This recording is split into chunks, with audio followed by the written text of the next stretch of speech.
મિત્રો, અમરેલી જિલ્લાના બાબરા તાલુકાના મોટા દેવળિયા ગામને ધરાઈ ગામના લોકો જે વર્ષોથી પાણીના જે પ્રશ્નથી ત્રાહિમામ છે એ બાબતે આજે મોટા દેવળિયા ગામના જે ખેડૂત મિત્રો છે એ લોકો આજે કલેક્ટર સાહેબને આવેદન આપી એમની જે વ્યથા છે એ કલેક્ટર સાહેબની સામે ઢોળી છે. બાબત એવી છે કે સૌની યોજના તળે જે નર્મદા નીરની જે પાઇપલાઇન નીકળી છે એ ધરાઈને મોણપુર ગામની વચ્ચેથી એ પાઇપલાઇનની અંદર મોણપુર ગામને જે તળાવ છે એ તળાવ ભરવા માટે તો વાલ ફિટ કર્યો છે, પણ ધરાઈ અને મોટા દેવળિયા આ બે ગામના લોકોને જે પાણીની સમસ્યા છે આ લોકો અવારનવાર ધારાસભ્યો, સાંસદ સભ્યો, સરપંચને બધાને રજૂઆત કરી છે, પણ કોઈ એમની રજૂઆત સાંભળી નથી. આજે મોટા દેવળિયા ગામ અને ધરાઈની અંદર પાણીની એટલી સમસ્યા છે કે લોકોને પીવાનું પાણી પણ નથી મળતું. તો સરકારશ્રીને આપણે વિનંતી કરીએ છીએ કે તાત્કાલિક ધોરણે આ બાબતે ઘટતી કાર્યવાહી થાય અને માત્ર સામાન્ય બાબત છે. એક પાઇપલાઇન ગઈ છે વચ્ચેથી ગામની વચ્ચેથી, એ પાઇપલાઇનની અંદર માત્ર ને માત્ર એક વાલ જ ફીટ કરવાનો છે. જે યોજના જે સૌની યોજના છે એ યોજના દરેક ગામડાની અંદર જે તળાવ ખાલી પડે છે, ખાલી પડેલા જે તળાવ છે એ ભરવા માટેની જ યોજના છે.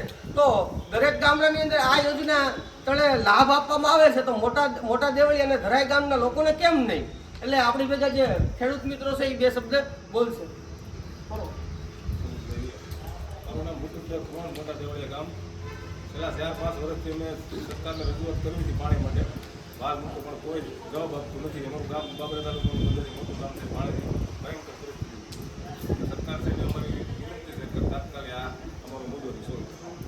મુદ્દો તો માત્ર સામાન્ય જ છે. એક પાઇપલાઇન છે એમાં એક વાલ ફિટ કરવાનો છે એટલે આ લોકો બધા રાજી.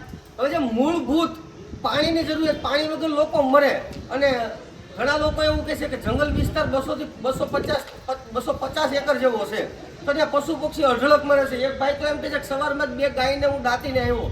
તો આટલી બધી ગંભીર પરિસ્થિતિ હોય તો જે લોકો સરકારમાં બેઠેલા સંવેદનાની વાજે વાતું કરે છે અને મોટી મોટી ફાંકા ફોજદારી કરે છે, એ લોકોને આપણે ખાસ કહેવા માગીએ છીએ કે તમે મોટા દેવળિયા ગામની અંદર જઈ અને ખાનગી મિટિંગોમાં એવું કહો છો કે તમે લોકો અમને લીડથી જીતાવા નથી. હવે લીડથી જીતાવા કે ન જીતાવા, તમને જે ચૂંટાઈને મોકલે છે એ લોકોએ મોકલ્યા છે. પછી ભાજપ, આમ આદમી, કોંગ્રેસ, XYZ કોઈ પણ હોય, બહુજન સમાજ પાર્ટી કે કોઈ પણ હોય, તમારે ત્યાં જઈને લોકોના કામ જ કરવાનું છે. તમે લોકોને પાણી વગર તડપાઈ મારતા હોય એવું અમને લાગે છે.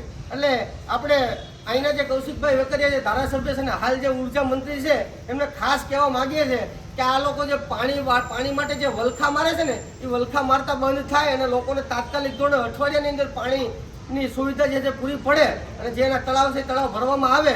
અન્યથા મોટા દેવળિયા ગામના અને ધરાઈ ગામના લોકો જે ખેડૂત મિત્રો છે એમણે કલેક્ટર સાહેબને જે આવેદન આપ્યું એમાં એવું 10 દિવસની ચીમકી આપી છે કે 10 દિવસમાં જો આ અમારી માંગણી પૂરી ન થાય તો અમારે કલેક્ટર કચેરીના પટાંગણમાં ઉપવાસ આંદોલન કરવાની ફરજ પડશે.